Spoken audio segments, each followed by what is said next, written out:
Very good evening, doctors. Very warm welcome to this Nova Journal Club. This is a fourth webinar in that series, and last three webinars, of course, we have discussed in length about the current practices. In fact, last webinar was in detail about the ART Act and what it means to the practicing gynecologist. In the series of that, and today's webinar again is being aimed in getting more clarification from the eminent of faculties across the country from the Nova board to get that what it means to a practicing gynecologist and some of the tips or the kind of tips in terms of optimizing the success rates in terms of an IUI, and also interesting case studies has been going to discussed in the end of this webinar as well. So there's a combination of all three in this webinar. And it takes, I take this opportunity, in fact, to pleasure in announcing Nova IVF, the leading fertility chain in the country, is already been achieving the 55,000 successful IVF pregnancies. In fact, last webinar, when we were been speaking about that, we were announcing our 50,000 IVF successful pregnancies. So it goes in that kind of track with the kind of a volume of the work, the highest steady IVF. So ever since the ART Act came into the place, and there's a lot of an ambiguity in terms of practicing infertility, and what does it mean for a practicing gynecologist, whether they can able to continue to practice their IUI, and what all it requirement to be their my clinic to be on the level 1 clinic, who can help it out for that, and how a level 2 consultant or a clinic can able to help me out in terms of continuing in my infertility practice. So we are trying to getting an answer from all these things on today's webinar, and it takes a pleasure for me to introduce my panelist, and of course moderator, none other than, I think she does not require kind of an introduction in the infertility field and been a very veteran in this field for the last 30 years,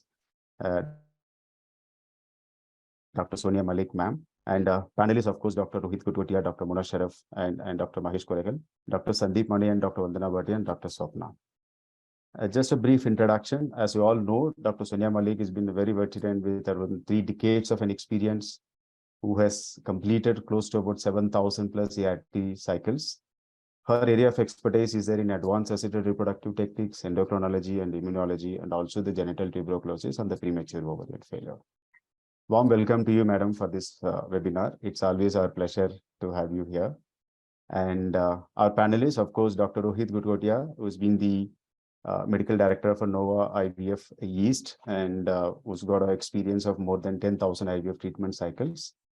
The interesting area of Dr. Gutgutia is actually focusing on simplifying the ART treatments, as he's getting a lot of international patients, considering the choices, considerations to personalize the treatment protocols as well. Another eminent panelist, Dr. Mona Sharaf, who's a fertility specialist at our Surat branch of Nova IVF, has got a 16 years plus of experience and helped thousands of couples successfully, through the assisted reproductive technology and bringing the smile in their family as well. Warm welcome to you, ma'am. And another eminent faculty, the panelist is Dr. Mahesh Koregol, is our fertility specialist in Kormangala branch of Bangalore. With over 10 years of an experience. In fact, Dr. Mahesh Koregol is there practicing in Nova IVF ever since the inception of a Nova IVF in Bangalore.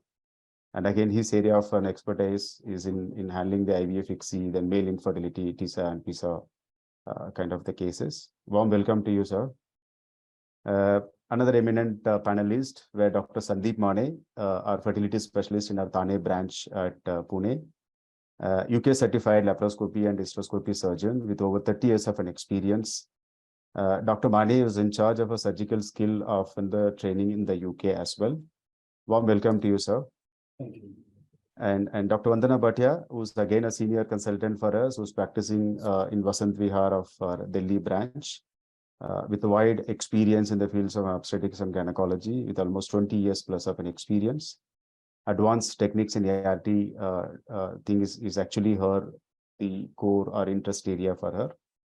And warm welcome to you as well. Last but not the least, the eminent panelist on this today's webinar is Dr. Swapna Reddy, who's our fertility specialist at Vijayawada branch. And again, Dr. Swapna is there. We know our branch ever since the inception of a branch in Vijayawada for the last almost 7+ years, and has got a total experience of 20 years. In that almost 12 years, she has got an active practice in ART and also in obstetric gynecology in UK.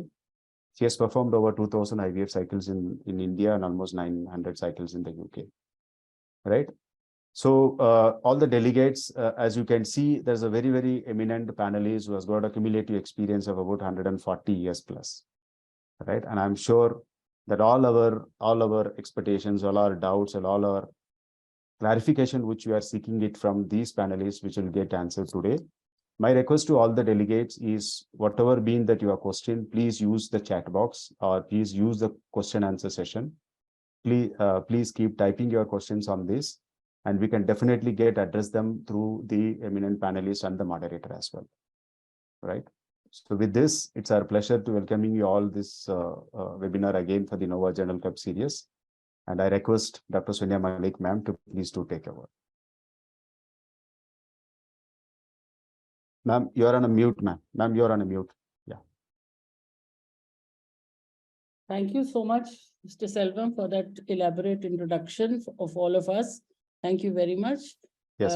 Now we get on with the webinar. Can I share my screen, please? Yes, ma'am. Yeah, please, ma'am. You can share.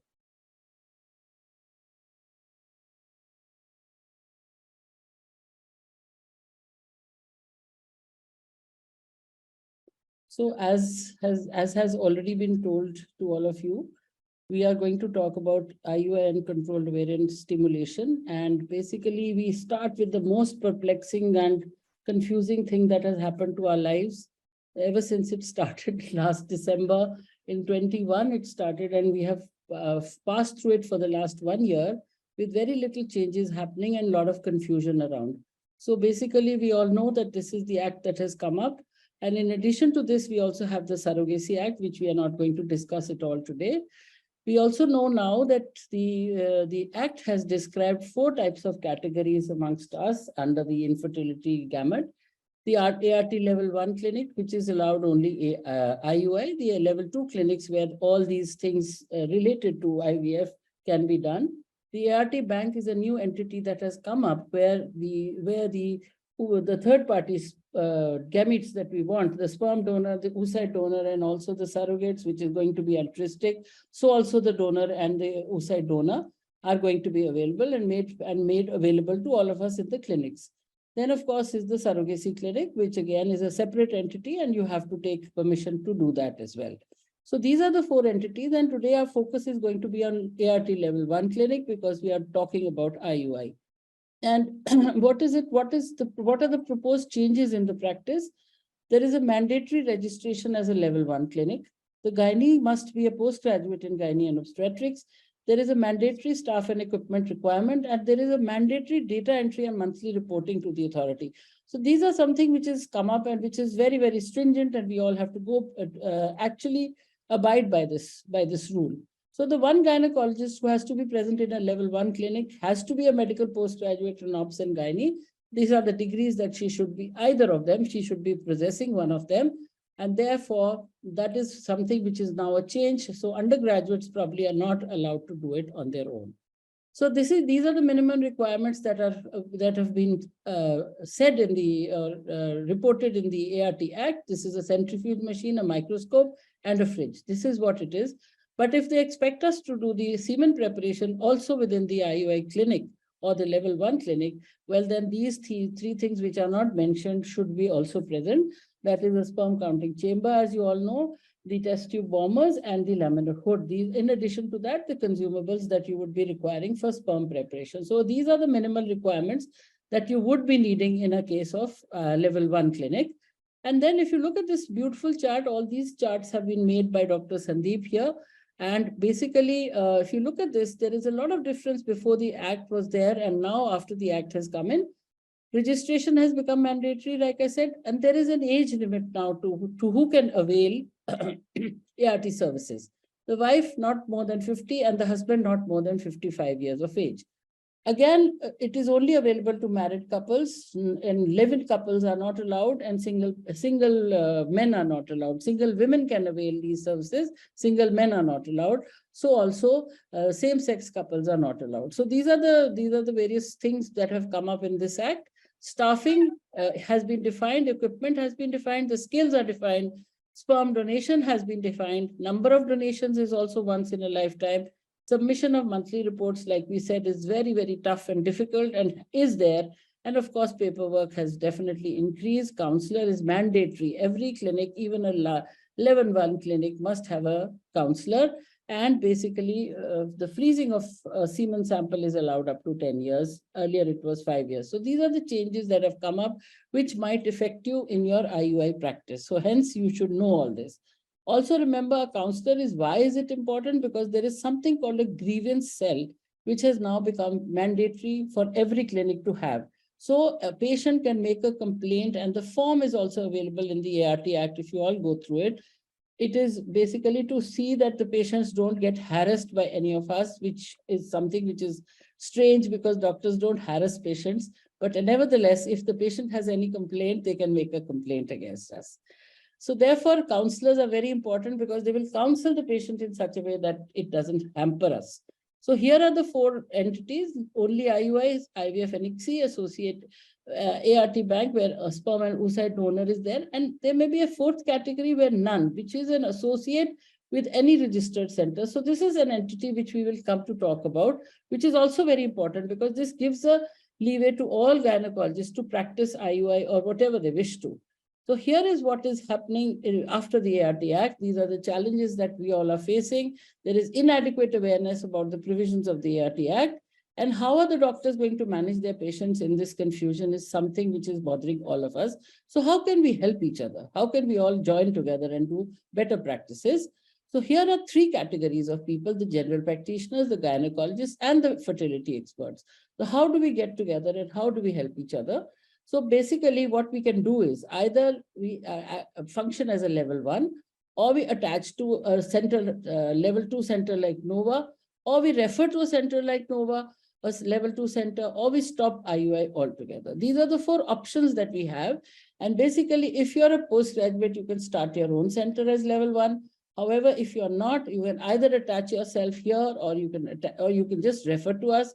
It is not a good, wise thing to stop doing IUIs because this is something you've learned. So therefore, good to continue practicing fertility. It's a part of your curriculum. However, you can join us and start doing these things, right? But of course, we hope that this is going to weed out the corrupt practices and make practice a little more wiser and simpler. And of course, clean. So let us come to our subject of today, IUI. It is a simple technique, it is inexpensive, safe, but also it has a low success rate of about 14 to 17%. And we need to understand how we can even achieve this much, because sometimes patients come IUI after IUI failure and they have not had a success. So let's try and see what it is. So the process, if you are doing just an IUI, it is a patient selection, and then you see her and call her on the day of ovulation and you do the IUI procedure after doing the semen wash. So select the patient, monitor her and do the IUI. However, if you're doing a controlled ovarian hyperstimulation, then there are various parts to it or steps to it. First of all, is a proper selection, then ovulation induction and stimulation, monitoring, HCG trigger or any other trigger you want to give, and an IUI procedure after the semen wash, and of course, luteal support. That forms the whole IUI process when it is controlled ovarian stimulation. We all know the protocols that we have been using. IUI is a simple procedure. All of us have been using different methods. But of course, it is very important to use standardized protocols and individualize patients, because improper response may happen to the standard protocols. And in special situations like co-responders and hyper-responders, you do have to change protocols. Consider the age of the patient, the response to treatment in the past, and of course, very importantly, her ovarian reserve. And then you all know that these are the drugs that we have, and they are used in various combinations or singularly in order to induce ovulation. Ovarian stimulation, if you look at the success rate, like I said, if you are doing only an IUI, it is just 2.2 to 4%. But if you're giving something like an oral ovulagen with an IUI, then it is about 6 to 8%. And with gonadotropin and IUI, it jumps to about 14 to 16%. Hence, we try to do as much as we can for the patient who is sitting in front of us and try to help her in whatever way possible. But unfortunately, the current scenario is not what we have spoken about just now. We find that there is a poor workup of patients. Less than 50% of gynaes perform the entire procedure under one roof. There is poor semen collection method and analysis facilities in the path lab, and also the sperm preparation is done in distantly located path labs or labs. And there is a delay in doing the IUI procedures in the OPD, which leads to poor outcome and also to a lot of frustration as far as the patient is concerned. Which are the factors that affect IUI success rate? The age of the female partner, quality of sperm, the uterine factors, tubal factors, laboratory factors, and many other factors as we will come across as we go ahead in our webinar today. Therefore, we all have to position IUI, even in the era of IVF. You all know Nova as an IVF chain, but you should know that we perform as many IUIs also whenever required. So it's not that we are not, that is why probably we are talking of IUIs today, because this is also a part of treatment for patients who come to us. So IUI is a simple procedure. IVF is more complex, tedious, expensive, stressful. But the good part of IVF is you can use it for any indication. You don't have to select your patients properly. Here, of course, IUI can be done only in very few patients, but IUI is preferred by most gynecologists because it is a simple thing to do, and it's cost effective. So therefore, patients like to do it. Now I start talking to my panelists and ask them what exactly is happening in their practice. So Dr. Rohit has been around with Nova right from its inception. And as you heard, he's the director for the eastern side of Nova.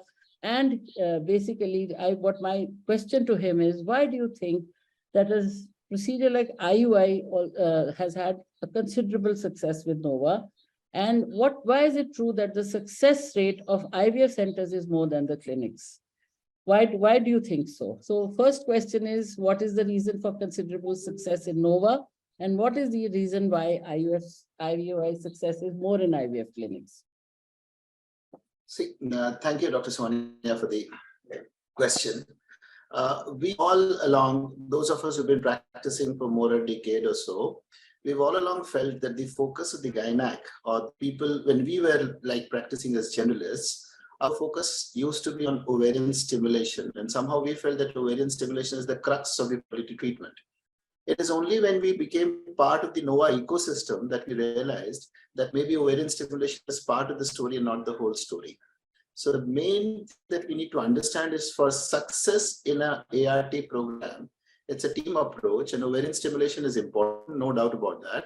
But much beyond that, much beyond that, you need a very, very good infrastructure. You need dedication, and you need to work according to certain set standards. So that's when you conform to those standards, is that you need to get good results. So if you really look at what are the reasons why we think we do a job as far as IUI is concerned, is that we've been practicing infertility for some time now. There's a consensus that's evolved regarding who should qualify for an IUI program. It's not that each couple should be taken up for an IUI. Especially in our practice, I don't know, in East India, we see a lot of men with really poor samples been advised in IUI. I don't know how is it in the rest of the country. I remember you were mentioning the other day that practices are different in different parts of the country. So in East India, at least one reason I think IUIs fail with some other centers is because maybe very poor sample is also advised in IUI. So you have a very stringent selection criteria. So also applies for women who are more than 37 years old. And then the SOPs. When we say SOP, it sounds very esoteric. What actually SOPs means is practice. That's all. So if you stick to what is correct practice, that's what SOP is all about. The lab is very, very underestimated. You're so right when you mention that people send out samples to the path lab, get them separated. Then it's the patient who's actually getting the sample back from the path lab to your clinic. And maybe for all that, you're busy with the C-section and you come back and then you do the insemination.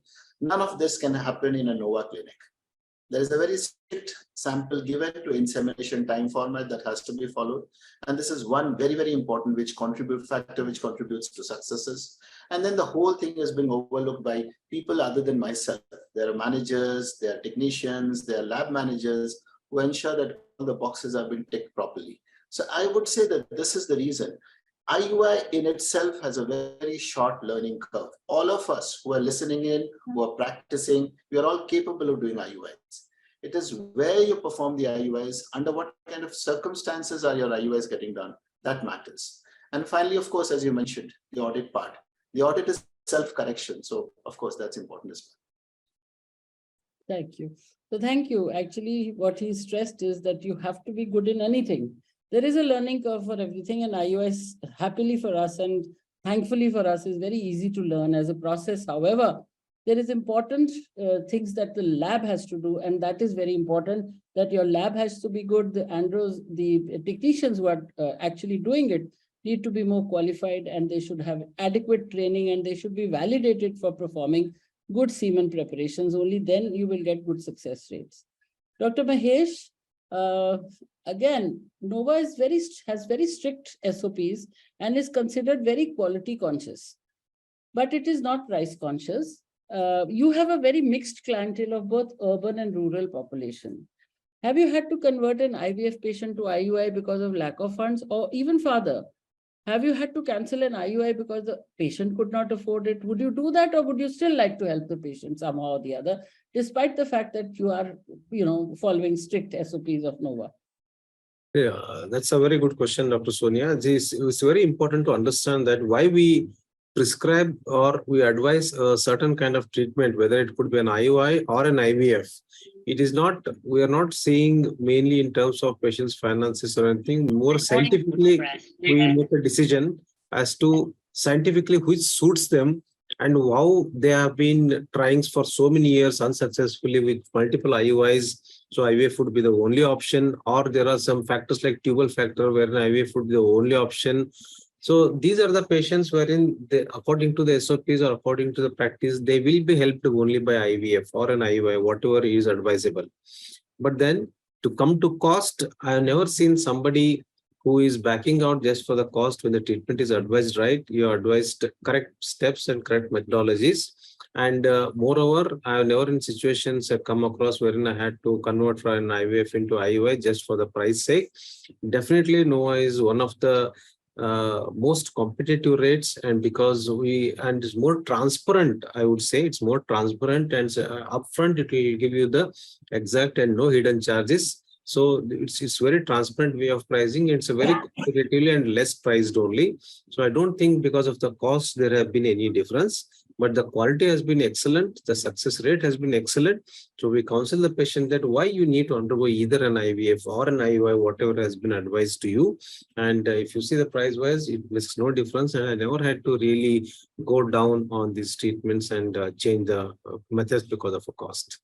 Thank you, Dr. Mahesh. That's very encouraging. And I think it is time to clear this myth about centers like ours, where, people feel that it is very expensive, but they don't understand that quality is the most important thing, and success rates are even more important. And transparency in pricing. Yes, and transparency in treatment. So these are the qualities that Nova vouches for, and therefore this kind of problem certainly does not happen in our centers.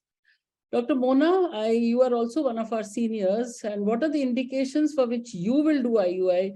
And more importantly, when would you refuse these patients? So what are the factors that tell you that this patient is now going to fail in an IUI and she needs more than that? So therefore you have to accordingly counsel her. First, how will you select them, indications, and then how will you refuse them? You're mute, Beta. You'll mute. Yeah. Yes, thank you.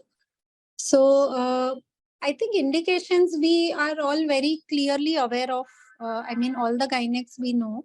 So basically mild male factors, ovulatory dysfunctions, coital dysfunctions, mild endometriosis, in certain cases unexplained infertility also. So these are the common indications for which we usually recommend an IUI. sometimes an absentee husband or a donor sperm in those cases also. When not to do is again, so there are poor prognosis cases where we usually it's not that we never do it in these cases, but we should counsel them very properly when we are doing, say, in a very elderly woman or with a moderate or poor progressively motile sperm with a poor morphology associated, say, moderate to severe endometriosis or the tubal dysfunction, poor ovarian reserve again, and previous multiple IUI failures or with very long standing infertility. So because these are the cases where the prognosis will be very poor, these patients have to be counseled very thoroughly. You have to inform them beforehand that they don't stand a very good chance, although they are insisting, or you want, or they want to do an IUI with you. Right, because otherwise, and when we explain them that it's not just that we need to tick the IUI before we decide anything else. Yes. So, usually even the referring doctors have it that no, patient directly may not be willing for an IVF. So let us go for, as a customary, to go for 1 or 2 more IUIs in that case. Okay. So then we need to talk to our doctors also, and as well as the patient also, that because otherwise the patient may not be happy with our center as well as with the referring doctor. So what is needed in most of the cases. Thank you, Dr. Mona. That makes it. I'm not specifically asking you what are the absolute contraindications, because I think everybody knows the absolute contraindications for an IUI. May I go on to Dr. Sandeep now, to ask him, are you happy with these SOPs of Nova? What would you want to change sometimes according to the UK standards where you work so for such a long time? Do you think you're happy with India, or so to say, or you still want lots of changes over here? I'm happy with India for various reasons, I must say. One is our own people. More importantly, now that we are working in the professional field, when I used to work in England, there used to be a certain way of working and the certain way of assessment by the Royal College, and everything was kind of reviewed and assessed, and you improve yourself in that fashion. Now, those days, 15, 20 years ago, Indian situation was very different. But in Nova, from the time we started, I'm pretty sure right from the beginning, the focus, the emphasis has been to ensure that the highest standards are maintained. So whether the ART Act or not, whether India or UK, I think Nova had always been in the forefront in terms of the kind of services, the facilities, the people, the technology, and of course the practices and the skills. So that had always been an advantage. I'm very happy that in India, firstly, we were already ahead in that sense, but our surrounding us, you know how it was in the other kind of hospitals. There were difficulties. IUI especially had too many issues, like you pointed out in the earlier slide, and that actually leads to tremendous patient suffering, agony. And when we see such files for 10 years and 15 years on our table with 10 doctors already before us, you feel bad, you feel, can you do more? So this was the case. But with the ART Act, now together with all the gynecologists, GPs, and everyone involved with the fertility field, if we can all join hands, come together and ensure that whatever we do at whatever level is done at its best level, then I'm sure I will be kind of happy, and we are more than willing to take 2 steps forward to help gynecologists to, let's say, set up facilities to get skills and make sure that the IUI is offered to the patients in the best possible manner. So yeah, just in one word, I'm very happy with the way Nova has always worked, and even more happier now that we can help others work in the problem. Let me ask you a pointed question now. In 2013, there was a controversial statement in the NICE guidelines which said that IUI should not be done if the patient should be allowed, especially for unexplained infertility and mild male factor. You just try on your own. If you don't conceive in 1 year, you go on straight to IVF. Sure. And then, of course, it was refuted. And now, of course, the guideline has been set right. But that thought, in the prevailing Indian conditions, do you think that is valid? Do you want to do that here? Or you would not want to do that at all? That won't work in our situation. First of all, like you say, there was a lot of controversy about that.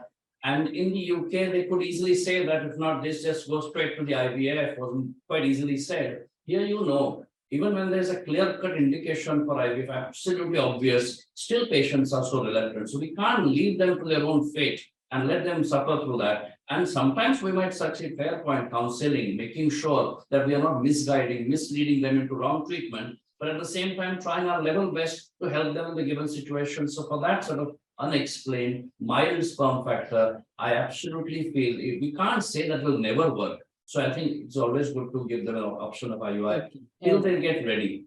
Yeah. So I suppose, yes, just as Mona said, there are patients where you think they are not going to do well, yet you have to do it because patient doesn't agree. And even the referring doctor thinks maybe she will conceive. So we have to have those situations. I will skip Vandana, she's absent. So this is exactly what I'd ask you. Dr. Swapna now, you know what, you have worked in the UK also. And now you're in Nova for an equally long time. And did you find any challenges when you changed over to Nova? And or you still adopt the NICE and RCOG guidelines for IUI?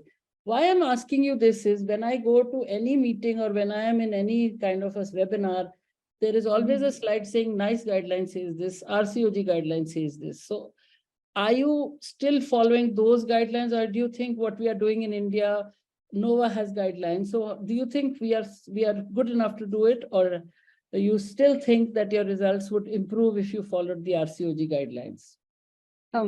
Thank you, Dr. Sonia. It's a very good question. First, I will answer your question on any challenges working the Nova way. So Nova, when I moved from UK to India, I was very apprehensive how the healthcare system is going to be because I didn't work here before moving to UK. However, I found it very comfortable transition. The only reason being Nova followed international guidelines. There are exceptions, but I'll come to that. And I do follow NICE or RCOG guidelines in most of the cases, but there are exceptions as well. These guidelines are mainly designed taking the national healthcare system in UK. Yes. So it's appropriate to implement in that situation. Here, what is different is we have to adapt to Indian healthcare system and the population. And there are significant differences, not in terms of just the healthcare system, but I found that the ovarian reserve declines early in the Indian population compared to the Western population. So the decline starts from early 30s. When you compare to the Western population, it starts after 35. So it's from the patient perspective as well, and the healthcare system and the clinical application, there is some difference. And I think Nova has taken all these into consideration, and I'm very comfortable working, following the NICE guidelines and also working the Nova way with small changes as and when required. And doing all these has definitely given good IUI success rates, and they are on par with international standards. So I think overall it's a win-win situation.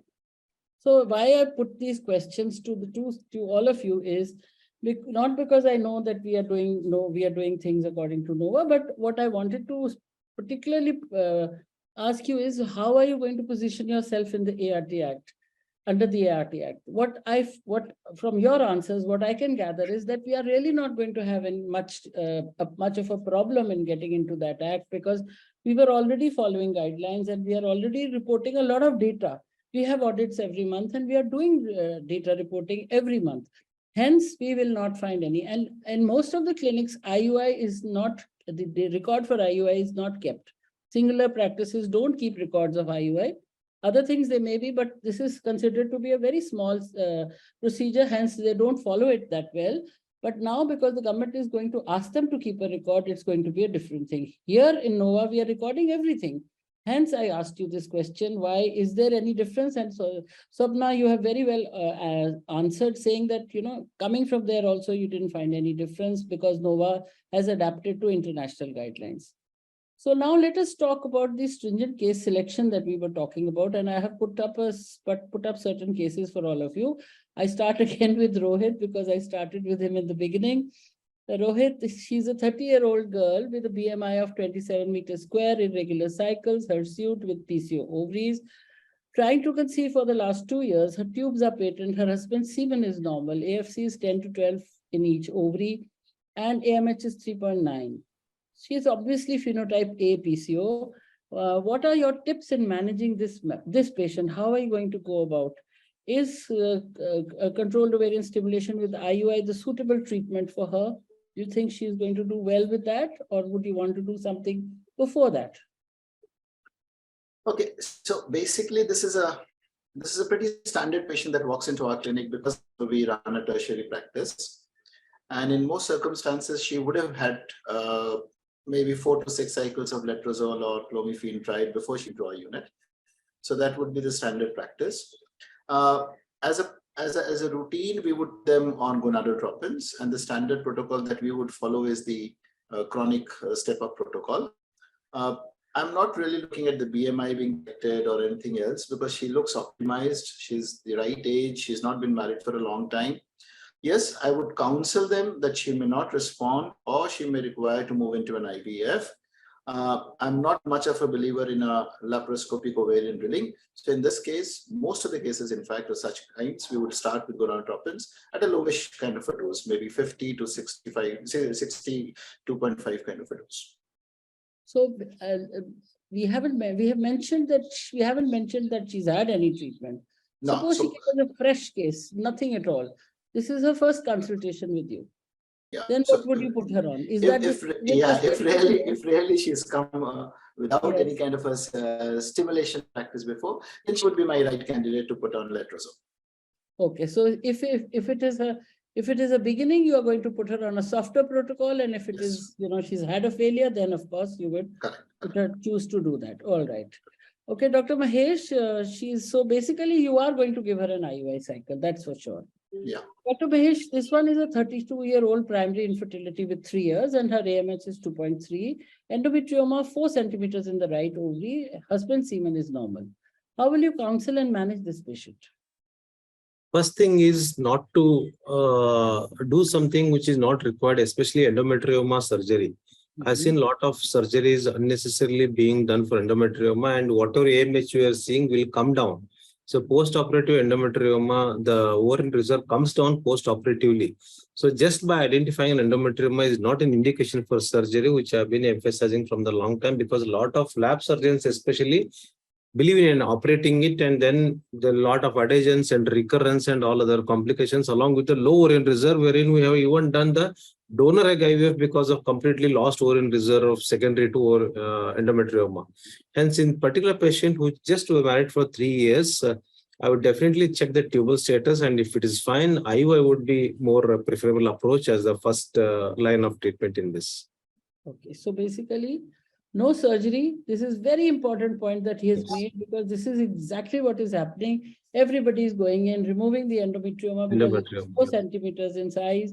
And then you don't look at the other parameters of the woman. She's not old. She's got a fairly good AMH. Why not try once? And like he rightly said, look at the tubes first before you get into it. And then of course you do it. So therefore, that is how you would counsel her, and that is how you would manage her. Mona, this 27-year-old lady, she's married for 3 years and she ovulates regularly. One fallopian tube is blocked and one is patent. The husband's semen is normal and she wants an IUI. What are her chances of pregnancy, and what are the challenges and favorable factors in this patient? Mona, are you there? Yeah, Mona. Yes, ma'am. Even with one patent tube, we can definitely do an IUI, provided the ovulation is on the patent side. And we usually, if the patency is tested by an HSG, because otherwise this seems like an unexplained infertility. So we may also want to rule out the actual tubal blockage or not, if possible, the reason for blockage, so rule out infections in her. The favorable factors are that she's young, the married life is not very prolonged, her other factors like semen and ovulation is normal. So those are the favorable factors, but sometimes unexplained becomes more challenging than when there is a reason. No, but she's come with an HSG which is showing black tube. So No, then not do this from the block. patent side, we can definitely do an So what IUI. will be your when there is an protocol? ovulation. What this with a And, unilateral tubal block? This is a fairly recent reference, and it says that there is a fairly good pregnancy Good rate of chance, about yes. 16%. Yeah. What would be your favored protocol in this patient? How would you make sure that she's ovulating from the particular side? Or So- would So usually I would want to do a controlled ovarian stimulation with using maybe clomiphene and gonadotrophin, because in an ovulatory female, our goal is to get more number of dominant follicles. yes. And if there are more follicles, then so multifollicular development would be my goal in this case. And with that, I'm hoping that the more follicles may develop on the patent side. On the list. Absolutely, absolutely. You have to be a little more aggressive to make some follicles develop on the patent side, then only you'll be able to do justice. Otherwise, you prolong treatment. You keep on waiting for that side to come up. Dr. Sandeep, she's a 29-year-old lady with a mild sperm factor who has been referred to your clinic by a GP for IUI treatment after having 2 failed IUIs at another clinic. On physical examination, you find bilateral varicocele, and repeat semen examination at your clinic reveals the following: a count of 24 million, motility 20% total, and rapidly motile only 30%, morphology of 1%, and DNA fragmentation of 42%. What is your advice to this couple? And the patient, however, even on the first instance, refuses IVF because she's been referred by her GP, who has told her that it's going to be another IUI. So how are you going to tackle this situation, and what will you do? Two things in this scenario really. First is that IUIs to be done repeatedly, blindly, becomes a problem after a point. So if she's already had 2 IUIs, one has to be very careful not to expose her to too many medications, too many sonographies, and get her exhausted and frustrated and tired. So obviously the second part then comes as to, is there anything more one can do before you do either IUI? Or I'll add a little more excitement to the discussion by putting laparoscopy in between. And of course, the last part will be the IVF. And you've told that IVF is out of question. So obviously, I know you want this discussion to go towards lifestyle management, antioxidants, varicocele surgery. So obviously, there are all these changes they can do. Obesity is now known to have oxidative stress, smoking, alcohol, hot water baths, dietary habits, poor stress. Stress is such a thing that is hardly defined. And that's nowadays becoming more and more obvious that with more DNA fragmentation, such elements have to be taken care of. That might improve the outcome. Antioxidants, of course, improve the success. They might not change the sperm parameters completely, but definitely add to the efficiency of IUI treatment. And varicocele surgery also, apart from if pain is there, that needs to be done anyway, but otherwise from improvement of fertility point of view, with the increased DNA fragmentation, varicocele surgery may also have some role to play. If I add laparoscopy into the discussion, I do have a little, like Dr. Mahesh mentioned about endometriosis, not that I would do an endometriotic surgery there, but in our case here, I would want to sometimes consider that after 2 or 3 failed IUIs, if IVF is not an option, and if we want to buy a little more time and try and avoid IVF, then maybe a consideration. And of course, discussion, counseling, not like telling it's a shared decision. And IVF. But what would you prefer in this couple? It's a fair case. It's quite a clear case of male infertility, and that also severe. So, would you prefer a varicocele repair first, or would you do a laparoscopy first? No, the varicocele and the lifestyle management, antioxidants, if we can buy 2 or 3 months that way, that's what, and we can try and overlap these things. If the discussion goes in the direction towards laparoscopy, then apart from immediate measures of lifestyle changes, antioxidant therapy, surgeries can be then kept as a third second. Suppose the patient doesn't want anything. She says, "मुझे तो IUI ही करना है." हाँ. फिर ये counseling करोगे आप? Would you like to do all this? Would you tell them all this and then go ahead? नहीं वो तो साइमल्टेनियसली होगा ना, मतलब लाइफस्टाइल चेंजेस होगा, एंटीऑक्सीडेंट्स होगा और आईयूआई देना है तो कम से कम 1 महीना, ideally if you get 3 months would be more useful, but if she insists, then as like we were discussing in India, sometimes we have to see what is acceptable to patient. I put 3 things to the patient. 1, what is our problem? 2, what are our options? 3, what is acceptable? The way I put it to them is, You know what? The first two are my problems to explain to you. The reason and the options. The third is your call, obviously, which is the final call. So I think ultimately patient then takes the choice after that. So basically, it boils down to your counseling, how good a counselor you are and how well you can explain everything to them and tell them. Yes. But of course, if they are insisting and if you have to go ahead and do an IUI, you have to give them proper counseling on failure of IUI because what are the causes, and of course, a signed consent, which of course, with all these things in mind. And then, of course, you also have to talk to them about your preferred protocol for these people, because this is a difficult case. What are you going to do? But what you said in between was very important. I would like to wait for 2 or 3 months to see what happens after we have given the right lifestyle management and the antioxidants to this patient. Again, for you, this was actually Vandana's question, but I put it on to you.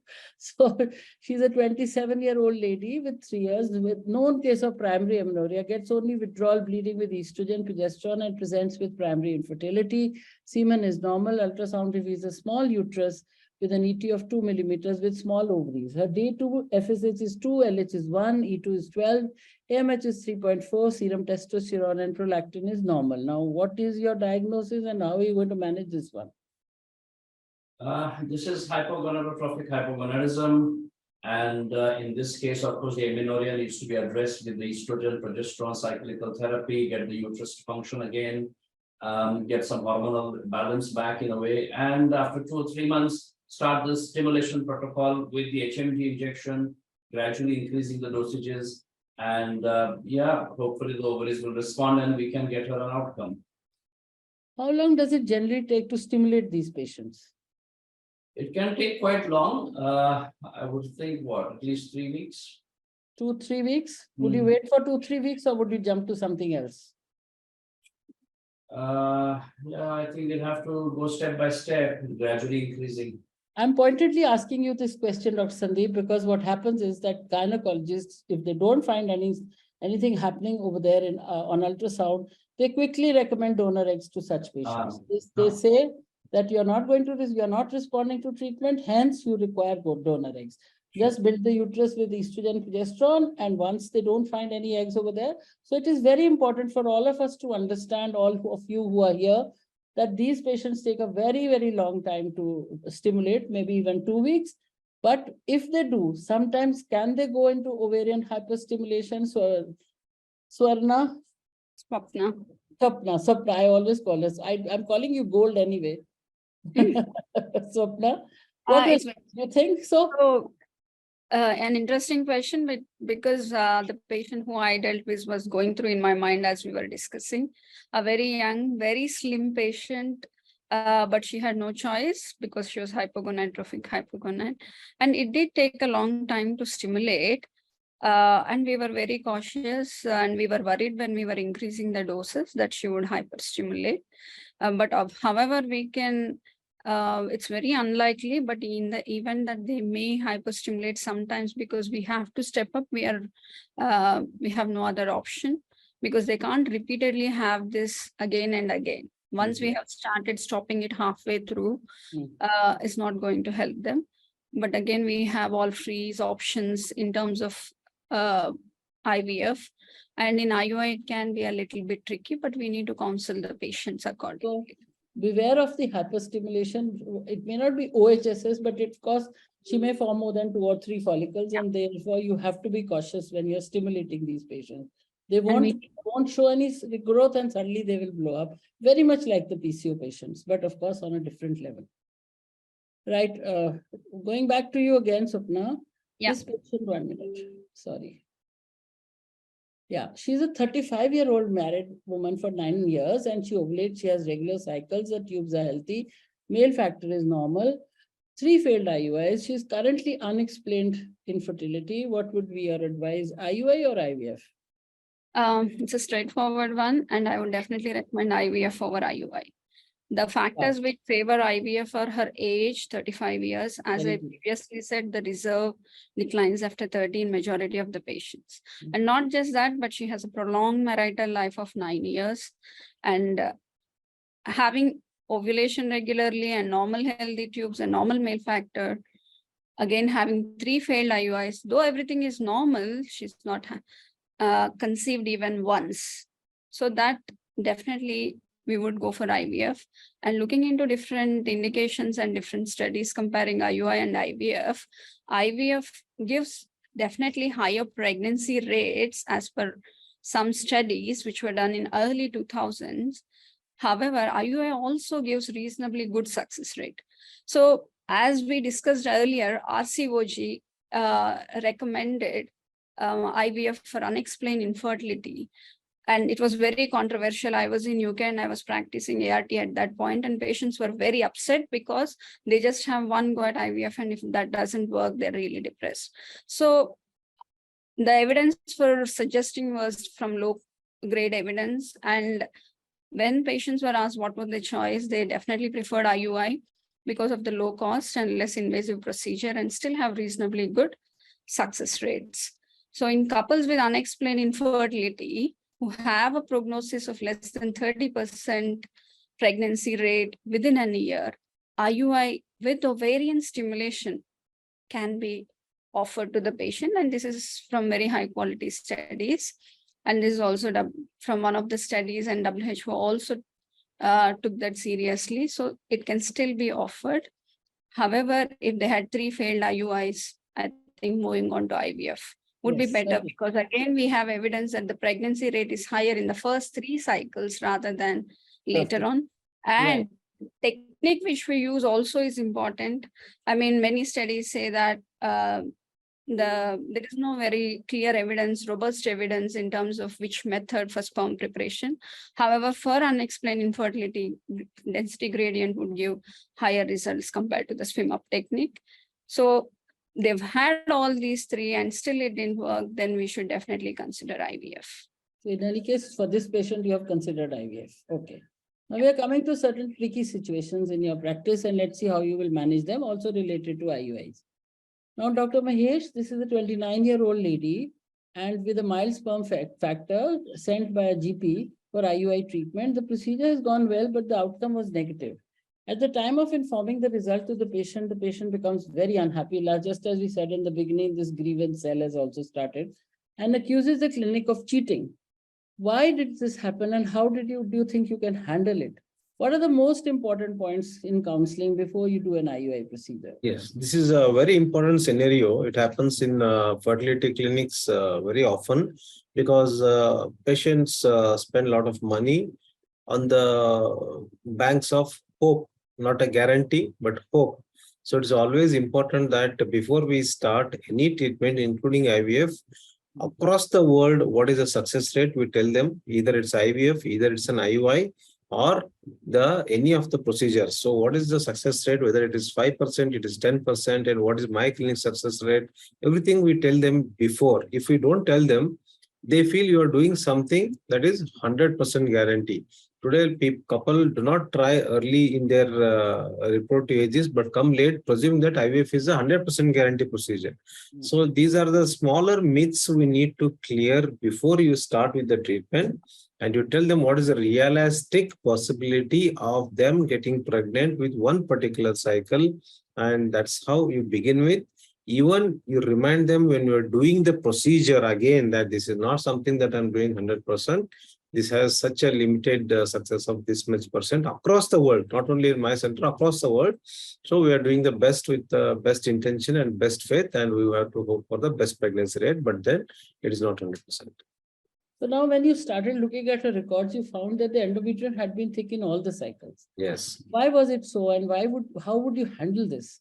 What are the important counseling points also in this situation? This is one of the important and it's very common things that we get with a thin endometrium, especially in IUI cycles, because one of the most common drugs that we use in an IUI cycle is clomiphene citrate, which is one of the most cheaper drugs, and one of the most commonly used drugs and older used drugs than even before letrozole was used. So this is one of the commonly drugs, and one of the side effects is reduced estradiol. That's the reason why the clomiphene citrate is low. So then even the studies have clearly told that with a thin endometrium, because of the CC, the pregnancy rates and live birth rate also have been lower. And then we have to use a different protocols in situations like this, whether you to use a gonadotropins with the letrozole. So all these different combination can be tried to have a better outcomes in terms of endometrial thickness. Ovulation can happen well with clomiphene, but then to have a better thickness, we can add either gonadotropins or we can try along with the letrozole or letrozole with gonadotropins or different combinations. If they are doing with the thin endometrium clomiphene, these are different combinations are possible. So I remember this is what Rohit said in the beginning, that he's going to give gonadotropins to his patient. And here also you see that the best endometrium forms with gonadotropins as compared to the others. So basically, yes, that may also be a reason why you get better pregnancy rates in IUI with gonadotropins. Yes. So of course, thin endometrium and non-IVF cycles has also been studied variously. And of course, like you said very well, what is thin? Anything below 6 is supposed to be thin, but of course there is nothing like that. So we are basically, we have to look at the factor that could have caused it before we start taking her for yet another cycle. I come back to the same case, Rohit, now. I think you partly answered this while you were answering my question initially, but the same patient, after stimulating the patient with low dose gonadotropins on day 10 and 11, you find no response. Now what are you going to tell this patient? Increase the dose, cancel the cycle, or you change her into IVF, laparoscopic drilling. The patient is unhappy with all these options and the cost is not a constraint, but they want assured success. How are you going to manage this situation? Patient will say, "Main paisa kharch lunga, but I need a child." What do you do then? So I take inputs from all of you. So Dr. Mahesh mentioned that we should talk about success, costs, and complications right at the very beginning. So of course, this patient has, of course, been counseled that it's not 100% guaranteed thing or something like that. See, I'll come back to what was mentioned in our discussions today also. We start off by believing too much in the process, and then that's where we make mistakes. So if you're scanning her on day 10, the follicle should be anywhere around 14 to 15 millimeters in size. Simple rule to follow is 1.5 times, because it's tips and tricks. The follicle size should be 1.5 times the number of days that you're scanning her on. So if that be so, that should be the expected size. And we should not get very, very excited if the follicle is less than that, because then even then, that size also, follicular dominance can be achieved. We very often cancel too early, and a chronic low dose step-up protocol requires a lot of patience. We talked about the hypo also. We have gone until 30 days of stimulation, more than 2,000 IUs of stimulation, and we still have gotten follicles and pregnancies as well. So first is, yes, if the follicles have been recruited, they're looking nice, there's a nice trilaminar appearance that's beginning to form in the endometrium, then I know that she is responding. And based on a second round of counseling with her, I would first choose to increase those in short increments or small increments of 12.5 or 25 and sit back and watch the growth. My rule to follow is scan every 5th day. So every 5 days, I'd like to scan her till the time the follicle reaches a maturity. So that's my first choice. Cancel, usually we do not cancel unless there's an absolute non-response. Maybe we suspect that the gonadotropin was not administered properly, or there's a lot of crisis at the end of the patient. She's panicking and she wants to get into an IVF. Again, laparoscopic drilling, I'm not much of a believer in drilling. So it would essentially be increasing the dose and waiting. Canceling, possibly very, very rarely. Laparoscopic drilling, I would not suggest. A short success is not there in any of these processes. The only point that we need to mention for the second round of counseling is if the dose increases, there's a higher chance of being converted to an IVF, which they should be prepared for. Absolutely wonderfully summed up. Gradual incremental increase in dose with the counseling, very stringent counseling at every step. There is no point in canceling this cycle midway. Like if you're finding the endometrium to be responsive, especially in a patient who is phenotype A PCO, where you expect so much of androgens, there if you find a responsive endometrium, you've done it. It will come up, but slowly. And of course, laparoscopic drilling, as he said, this is a very recent Cochrane database review, which says that, LOD may decrease the live birth rate slightly in women with anovulatory PCOS and CC resistance compared with medical ovulation induction alone. If it is 44% with medical induction, the chance of with LOD is only 32%. So basically, we are sort of moving more towards ovarian stimulation rather than LOD. But of course, Sandeep may not agree with us because he's also a very good laparoscopic surgeon. Can I Would you make a like to say point? something? Yes, please. Yes. No, the laparoscopy sometimes gets quite the bad name unnecessarily. I mean, if you use a lot of monopolar current and use multiple holes, you see those exciting laparoscopic surgeons, they don't probably realize that damage they're doing. Like we're talking the image, endometriotic surgery, aggressive surgery, drilling aggressively. That's where the bad name for laparoscopy comes. But obviously, in the broader scheme of things, laparoscopy, I don't want that message to go out that laparoscopy is just a bad thing. That is not what I don't want gynecologists to think. It is definitely a useful thing, but it must be used very properly. Proper reasons. Absolutely agree. Especially in India, where gonadotropins are something people cannot afford. Laparoscopy is free in public hospitals. So therefore, you cannot just say that don't do ovarian drilling. It's not done. It is done. Okay, so then Mona, this is now 4 failed IUIs and all the basic treatment has also failed. Now, what are the options that you will give to her? How many IUIs can be done with a good success rate? And what are the points you will review before suggesting the next treatment to this couple? So I would like to see what was the stimulation protocol used in those IUIs, what was the indication for IUI in the first place, where was it done, what was the timing of IUI. So all the other factors which lead to a success rate of an IUI, I would like to rule those out. What was the semen parameters? Because many times, as Dr. Rohit also mentioned, that people have got done IUIs with a very, very low semen parameters. So we would at least need a minimum 5 million of progressively motile sperms in the post-wash sample. Beyond that, it would give a good IUI success rate. So if the sample was much lower than that, probably those were the reasons for her failure. And first 3 or 4 IUIs at the most gives the 90% of the IUI pregnancies. So probably going for the 5th or 6th IUI also, because all doctors feel that, oh, we can do a little better than the previous doctor. So let us go for one more IUI. So that is how the patient, sometimes end up with the same treatment again and again. So we do, unless if it is a very young case and we presume it to be a good prognosis, I could offer her one more IUI. But then if it's not a good prognosis or if it's a long-standing infertility, we would directly counsel her for IVF. So now you looked at these cycles and you found that 3 out of those 4 cycles, there was no evidence of a follicular rupture, as the patient was not monitored after a pre-rupture IUI was done. And on the 4th one, you saw that there was an LUF in one of the scans. So now what is your next step? How will you treat this one? How would you like to do an IUI in our case? So usually, personally, if a patient comes to me directly, I usually monitor her one cycle before directly going for IUI also. Very, very important. So that I'm aware of her. Yes.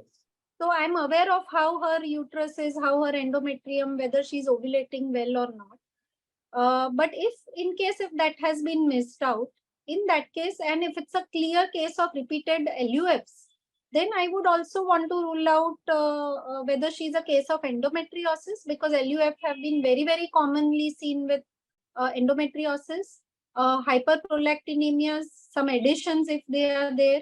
So if previously a laparoscopy is done, I would like to review her laparoscopic findings again. And now, if the laparoscopy was done long back and if there was a suspicion, there are non-invasive methods to rule out endometriosis as well. So BCL6 and those are available now, through which we can suspect an endometriosis. And in that case, again, then our next step would be as per that.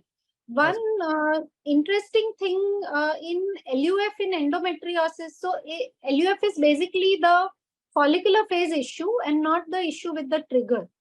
So by increasing the trigger or by changing the trigger may not help. We may need to change the stimulation protocol. So we may again need to form a multifollicular development. so that even if there's one LUF, maybe probably the other follicle can rupture. And if still that does not work, giving GCSF before HCG has been studied well to give a ovulation in endometriosis cases. So it increases the neutrophilic infiltration in the follicle and leading to rupture. So that is something which I have started trying in a few endometriosis cases, and studies have shown it works well. Okay. And after that, if still that doesn't work, of course, IVF is the choice. Yeah. So basically, you still feel that you will apply your mind to this and try and understand why this one is not rupturing. Most commonly, what is happening is that the trigger is generally given at very small sizes. You know, especially we know when clomiphene is when we are using clomiphene, then the follicle size is larger when it ruptures. So generally what happens is people are giving their triggers at small sizes, and that can also lead to iatrogenic, because when you ask the patient their history, they say, Madam, बिना दवाई के तो मेरे हमेशा अंडा फटता है, जब दवाई देते हैं तो नहीं फटता है. So that kind of a thing also has to be kept in mind. And of course, you need to analyze before you. So these are the tips that Mona is giving to all of us and telling us, especially the GCSF that she is trying with endometriosis is also something that needs to be looked into. Of course, the evidence is much less. So now, Swapna, your couple has come with 2 failed IUIs, and on examining her records, you find that the procedures have been done by a GP and the semen samples were prepared in a path lab, which is a common scenario, as we have already said. First of all, under the present scenario, is this correct? And can you improve or select a better sperm preparation for them? Yeah, coming to say, if you want to be perfect in doing the IUI, probably this is not the correct method. However, given their situation and scenario, it may be the only choice for them.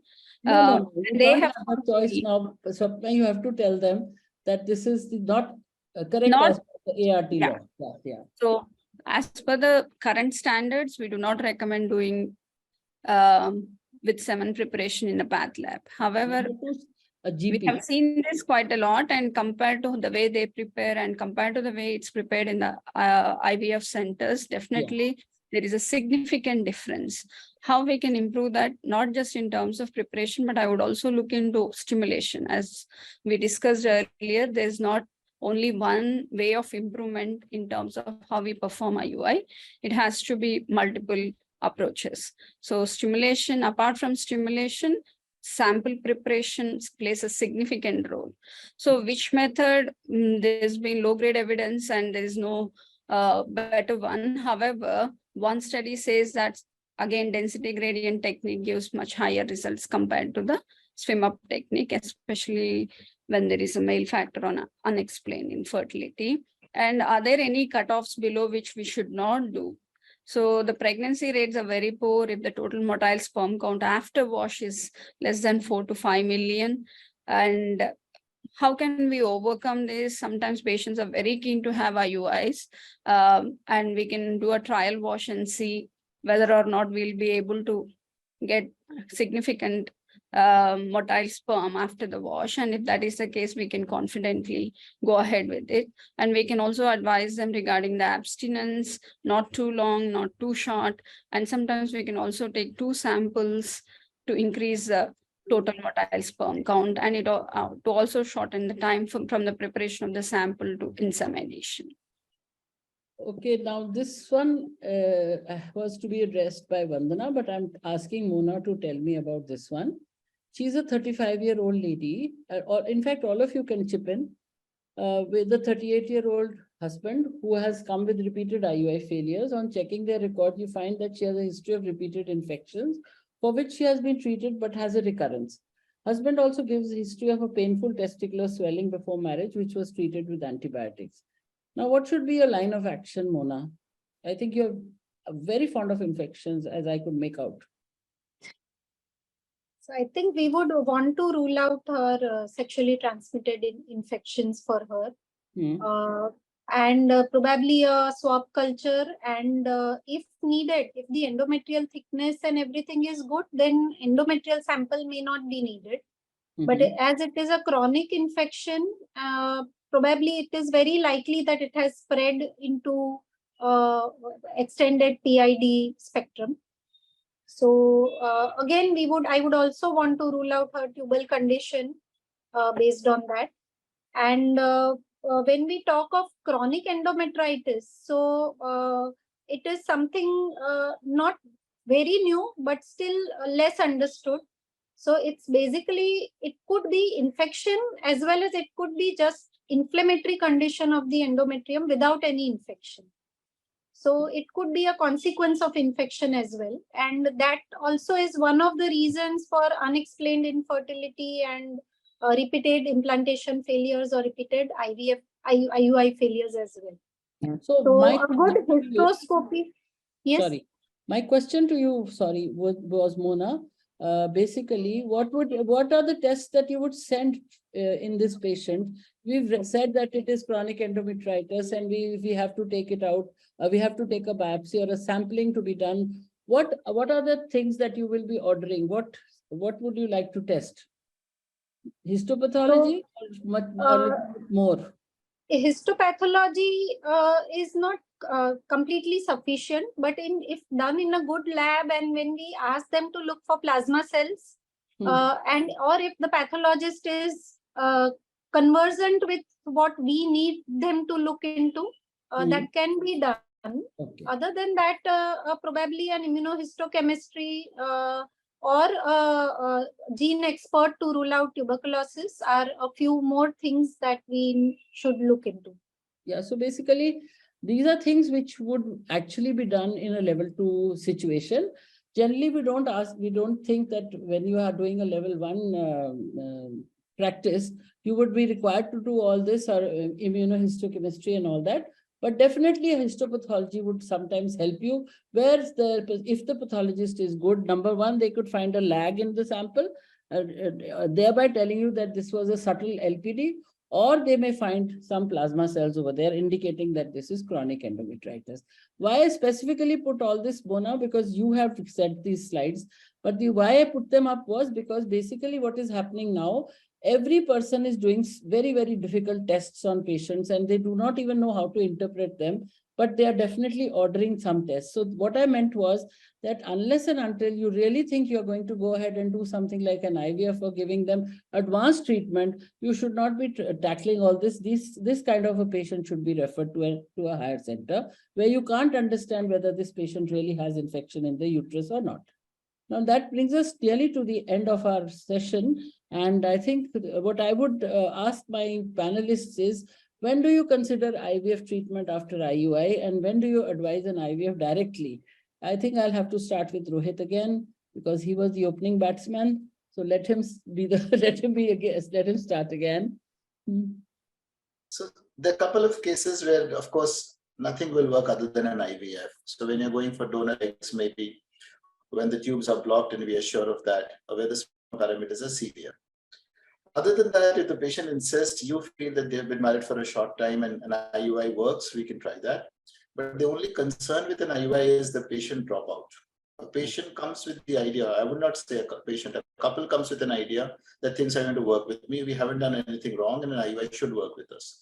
So before we start the process, there should be a timeline attached to the process. It could be 1 cycle, it could be 2 cycles, it could be 3 cycles. But they should be very clear that post 3 cycles, the next attempt is going to be an IVF. So when we do the first round of counseling, we are very clear per cycle success is so much. Over 2 to 3 cycles, cumulative success is this much. If it doesn't work, we are moving to an IVF. There's a nice way of counseling where we talk about 100% pregnancy rates based on what all combination things that we're doing for you. So we never talk about an IUI is going to work for you and let's start with an IUI. So it doesn't really matter how many cycles. Of course, theoretically, we all know 3 cycles and beyond doesn't work. So that's what. So Dr. Mahesh, I'm talking to you slightly differently. You are sitting on a panel where we are discussing IUI. Leave that aside. When patients come to you, to your clinic, are you more prone to talk to them about IVF directly, or would you still counsel them about IUI and then proceed on to IVF? Definitely, IUI will be the first advice. Even before that, even natural cycles also sometimes are advised if they are not being evaluated or tried well, or if the time constraints are not violated. So some reasons we do still tell them natural cycles also, naturally try.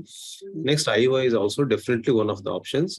But the only thing is our centers are more like tertiary referral centers wherein everything else is tried and they come to us. So multiple IUIs, sometimes 10 IUIs, 15 IUIs, and even with a very bad sperm because of the desperation, patient doesn't want, ego issues, family issues. So when they come like that, then there is no option to waste their time further because of reducing oral reserve over the years, reducing sperm parameters. So then we cannot waste their time. All they need is a good counseling and good estimated the success rate based on their conditions and why the treatments are not worked. Like IUIs have not worked them, and then why we don't want to repeat it. And even if you repeat, what is going to happen? If you have realistic figures, definitely they will accept your treatment advice of IVF or anything else. So it's more important. Even IUI or even natural conception also are possible in patients. We cannot have a restrictive mindset that I will do only this, but then it's a patient-tailored approach. What about you, Mona? So I think, yes, so even I would, because we usually get a lot of primary patients here in Surat. So they directly come after, say, 1 year of marriage. Since the law, at least every month, 2 or 3 cases I get who are even underage for ART. Oh. So that level of patients come. So 20 year of age and so on. So we definitely go step by step in all those cases. So it's a simple case of PCO and rest all the factors are normal. I may not even suggest an IUI to them. Mm-hmm. Okay. And what about Dr. Sandeep? Yes, I mean, I try to say the same, all that our colleagues are saying, in a way, systematic, progressive approach. So Correct. be systematic, don't get stuck in a particular place, don't keep doing IUIs 10 times, don't keep overexposing yourself to clomiphene, letrozole, however easy it may seem. Don't keep repeating laparoscopies again. I mean, you see all these things on a daily basis, and it pains me that, how much suffering are we increasing. So systematic and progress and be mentally ready. And this counseling does it all, really. Once you've told them this right from the day one, after 1 or 2, 3 IUIs, they might come to you and say, yes, Dr. Mane, this hasn't worked. Now let's go further. So I think that level of mental preparation works. Right. And Swapna, what about you?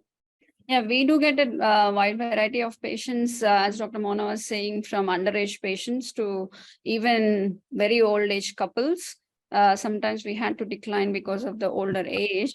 And systematic approach, trying to consider what is the cause of infertility and how long they can try before going for the treatments and how long they've been trying, depending on that, explaining the pros and cons, and then again giving the patient the choice to choose. So definitely we would emphasize, depending on the age, how long they've been infertile for and what treatments they had before. Right. So basically, I think all of us are of the same opinion that we must not hurry our patients and try to do IVF directly unless there is a specific indication for that. And all of us are going very systematically and trying to analyze the patient and then offer the treatment that is required of them. So this conception that in IVF centers, only IVF is done should not go around. IVF centers are not IVF centers. They are actually fertility centers offering all kinds of treatment. So that is something that all of us are trying to emphasize.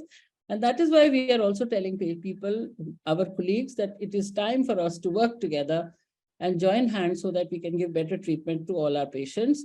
So this seminar or this webinar was actually to emphasize on the fact that you should review the history, look at the patient factors, the procedure-related factors, then plan the next procedure, taking your patient into confidence, and then select your protocol according to the confidence. These are the tips and tricks that we have given you today, and that is what we also want from you all.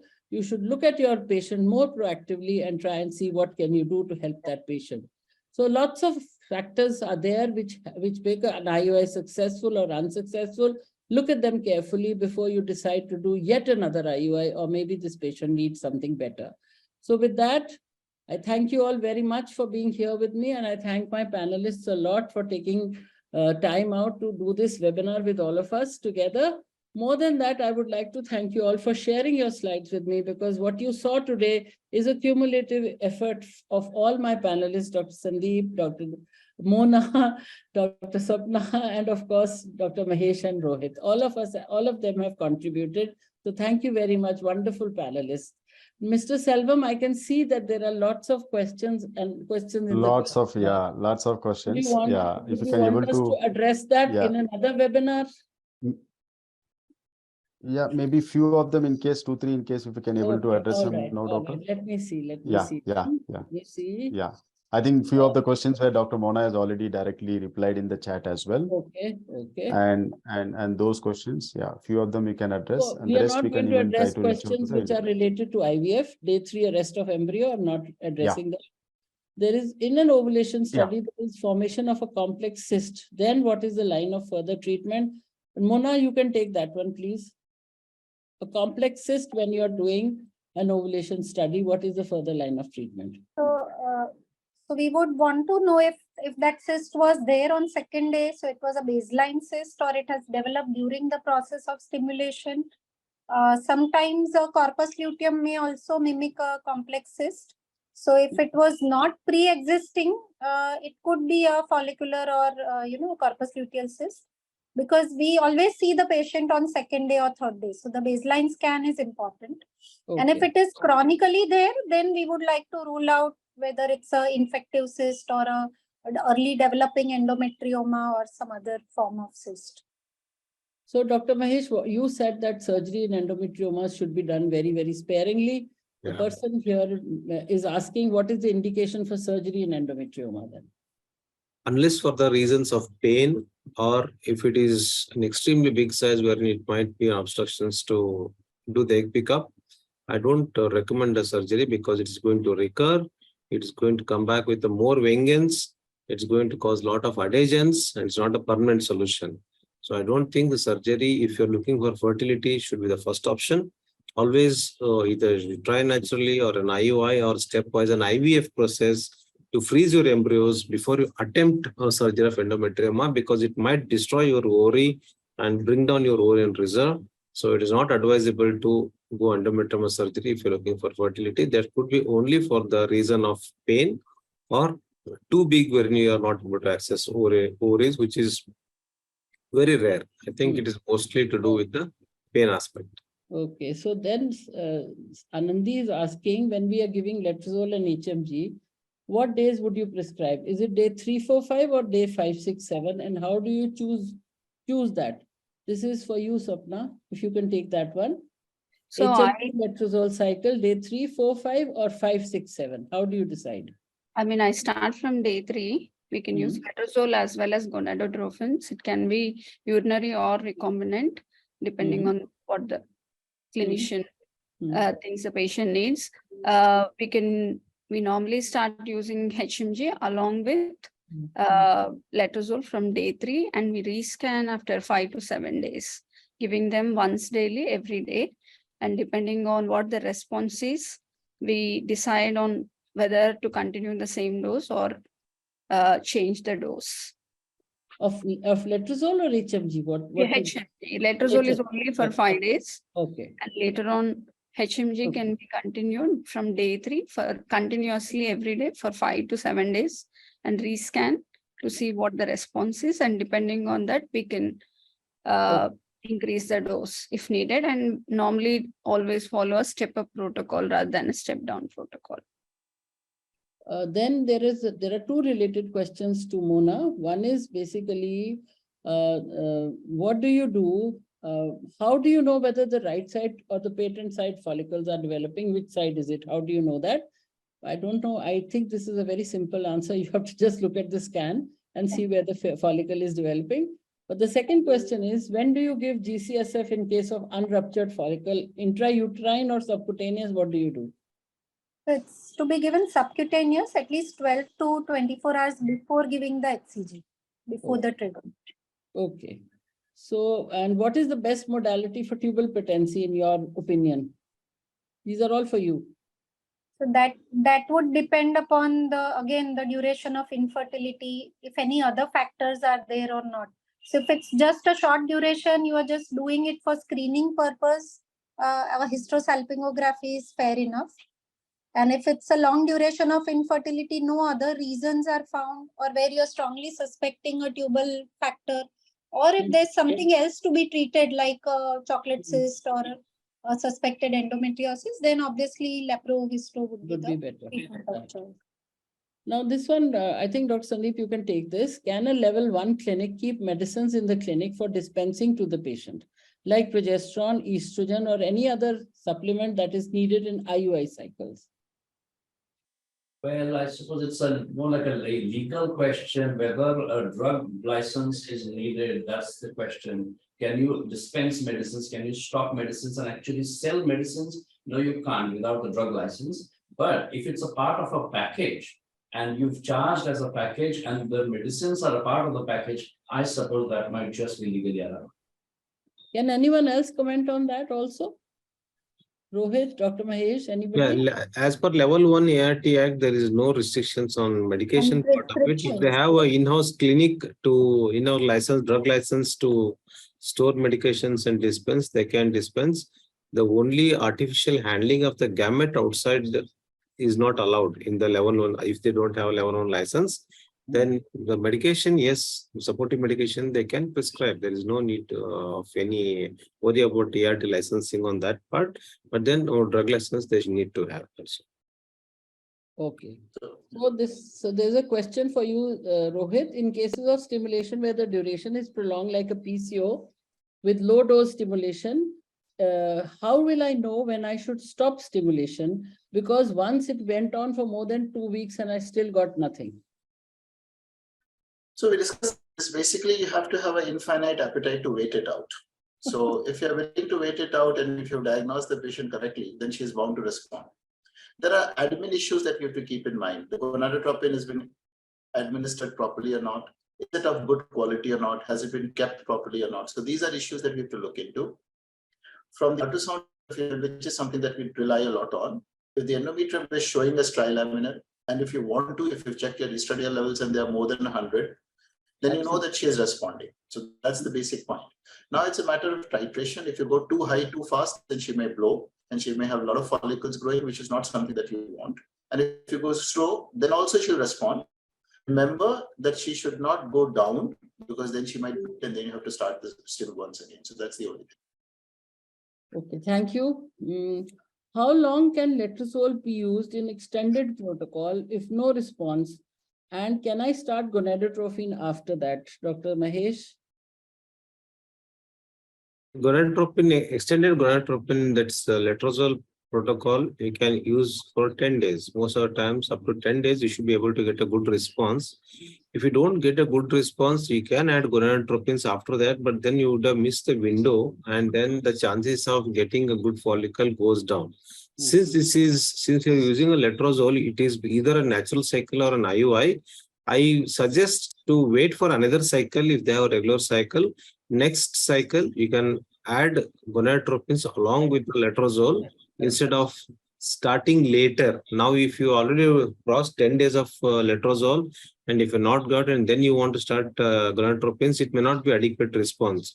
So you don't have to do anything this cycle. Subsequent cycle, start letrozole along with gonadotropins. Okay. So can we add gonadotropin on cycle day 12 if the follicle size is 10 to 12? Yes, you can add, but then the response may not be great. So that's why I feel it's better to wait for next cycle. Absolutely, absolutely. If the patient has endometriosis of size 3 to 4 centimeters, then should we treat endometriosis first and then go for No need to operate this. You can directly go for ovulation induction and try fertility first. Okay. When to start? All right. Now who will take this one? Mona, can you take this one? What is the role of Progainova, estradiol, and when to start it in ovulation induction cycles? So usually I don't use Progainova in normal ovulation induction or IUI cycles because if the endometrium is thin because of, usually people use it for thin endometrium. Yeah. If it is thin because of clomiphene induced, usually it blocks the receptors. So there is no there's no logic or a science in using proguanidine. Hmm. Sometimes people use it too early in the follicular phase, which leads to negative feedback and arrest of the follicle as well. So it is better not to use them. So I personally don't use for thin endometrium in IUIs or natural cycles. All right. Once a follicle becomes dominant, about 12 or 13 mm, if the endometrium is thin, you can still start. Sometimes 3-4 days later, the response will be good. You can start when the follicle is dominant, not before that. But in those cases also, like if you wait for the follicle to grow, many times you see that anyways the endometrium would develop. It improves, yes. So- Definitely. I agree with Mona. I also generally don't start. Anyway, then again, chronic endometritis you have discussed. Then there is a, yes, again a legal ART question. Can a level 1 clinic stimulate the patient for IVF if the doctor has a fellowship in IVF? Rohit, will you take this one? No, this is nothing to do. It is nothing to do with the doctor. It is to do with the clinic and its registration. So we should do not confuse the doctor with the clinic as such. You may be competent to do an IVF for all that you know, but if your clinic is not registered to perform an IVF, you cannot do an IVF. Stimulation is all right because you're actually administering medicines, but the advice for IVF and the counseling for IVF has to happen in a level 2. I would like to butt in and mention once again that the infrastructure is all there with all of us at Nova IVF Fertility Centers. And we know that there are a lot of you out there who are wanting to perform IUIs in the proper way. I feel that this is the opportunity for all of you to come and associate yourselves with us so that we can have a win-win situation in the sense that you can do what you want to, extend your relationship with your patients for a longer duration and get the cycles done in a proper way. Right. Absolutely. So that is, I think that is, but the rest of the questions have all been addressed in the panel. I'm not taking them. So essentially, yes, we come to the end of this webinar, and Rohit has summed it up very well for all of us. This is actually, we are holding these webinars essentially to make you understand the nuances of IUI and procedures like that, simpler procedures which we are all doing to help our patients. And under the Act, what is the simple way so that we can help all of us? And, you know, like he said, we are there to guide you. We are there to help you. All of us are, our labs are equipped. So why don't you just pick up your phone and connect with us and say that, you know, we are all going to partner and become partners and do it in a much better manner, right? I think we can all raise our thumbs up on that and say that we are all in it and we're all going to do it together. So thank you all very much for being here with us. And thank you so much for having, you know, really joined us till the end. I see a lot of participants still here with us till the end of this webinar. Yeah. Thank you very much. Thank you very much. Thank you. Thank you. Panelists. Thank you. Thank Have you a so nice much, evening. doctors. Thank you, ma'am. Thank you. Just for an information, I think this was been on the live with Raipur Medical College and some of the centers like doctors gathered at our Nagpur center listening to this. Thanks to all those doctors and thank you all the panelists and Sonia ma'am especially. It is Thank always you a all. pleasure in having that.